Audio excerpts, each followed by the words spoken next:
that the Nigerian police and other security agents should not be partisan in the political issues happening in Rivers State. Why do I say this?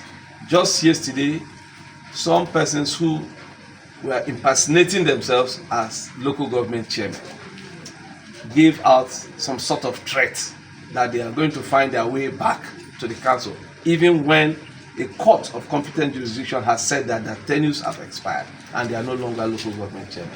I want to sound this as a warning and call on the Inspector General of Police to ensure that those persons who want to perpetrate violence and crisis in Rivers State are arrested and brought to justice, and that the local government secretariats that are locked by the police should be opened for the local government workers to be able to have access, so that we don't pay workers salary when they don't have access to their offices.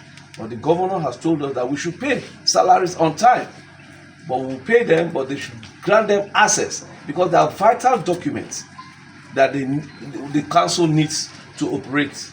So we are asking the Inspector General of Police, as long as we are cooperating with them, they also should cooperate with us, so that we ensure that we respect the law and obey the law. But if the police is become partisan and grants them access, those imposters grant them access, then it's a call to anarchy, and that our people will resist. So that is my message to the Inspector General of Police.